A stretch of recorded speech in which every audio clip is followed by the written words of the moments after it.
ఇప్పుడు ఏ షాపింగ్కి వెళ్ళినా కస్టమైజేషన్ అవైలబుల్ అంటున్నారు కదా, బాగా పాపులర్ కదా.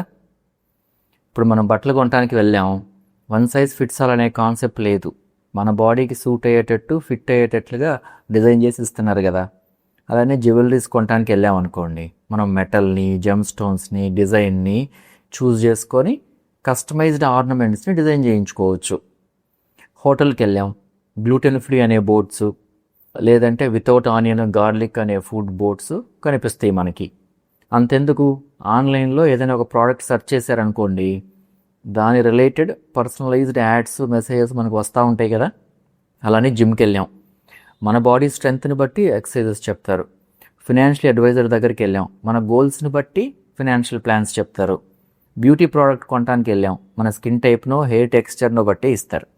అలానే మెడికల్ ఫీల్డ్లో కూడా ఇప్పుడు పర్సనలైజ్డ్ ట్రీట్మెంట్ అనేది డెవలప్ అవుతుందన్నమాట. దీన్నే ఫార్మకోజెనెటిక్స్ లేదా ఫార్మకోజీనోమిక్స్ అని అంటాం. మనిషి యొక్క జెనెటిక్ ఇన్ఫర్మేషన్ రీడ్ చేయటం ద్వారా ఒక పర్సన్కి డిసీజ్ వచ్చినప్పుడు ఏ ట్యాబ్లెట్ సూట్ అవుద్ది, ఎంత డోస్ ఇస్తే సరిపోద్ది, ఏ ట్యాబ్లెట్స్కి తక్కువ సైడ్ ఎఫెక్ట్స్ వస్తాయి అనే ఇన్ఫర్మేషన్ మనకి ముందే తెలిసిద్ది.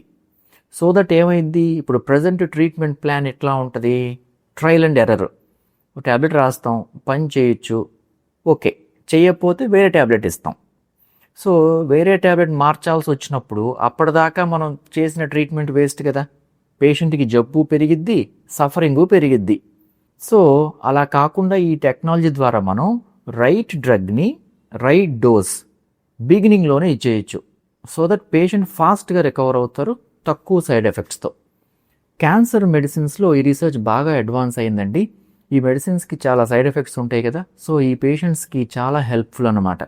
అలానే కార్డియాక్ పేషెంట్స్లో స్టంట్స్ వేసినప్పుడు వాళ్ళలో కొంతమందికి ఎకోస్ప్రిన్ సరిగా పనిచేయదు, స్టంట్స్ పూడుకుపోతాయి అన్నమాట. ఈ ఇన్ఫర్మేషన్ మన దగ్గర ముందే వస్తుందిగా దీనివల్ల.